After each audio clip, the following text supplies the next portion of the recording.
मूली की सब्जी बनाने के लिए सबसे पहले कढ़ाई में मूली को डालिए। रुकिए रुकिए रुकिए, मूली को काट के डालिए। अच्छा, चाकू से मत काटिए, कुल्हाड़ी से काट के डालिए। आप 1 गिलास पानी ठीक है। पी लीजिए। अगर डाल दिया तो निकाले ना। फिर धनिया डालिए। आप 1 गिलास पानी पी लीजिए। अगर डाल दिया तो निकाले ना।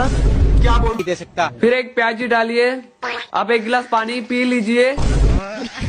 बार बार बोल रहा हूँ आपको पानी पीने के लिए, आप डाल क्यों रहे हैं पानी? तो साला बहुत नीच आदमी रहे। फिर से 1 गिलास पानी लीजिए। ठीक है। आप पानी को कढ़ाई में डाल दीजिए। दिमाग खराब हो जाएगा। मैं माँ अगर आपको गुस्सा आ रहा है, मैं आपको एक गाना सुनाता हूँ, आपको बहुत मजा आएगा सुन के। ऐसे है क्या? क्या आप सुनेंगे वो गाना? सुनाओ, कौन सा गाना सुन रहे हो? गिरीश का सुनने का गाना ले बेटा।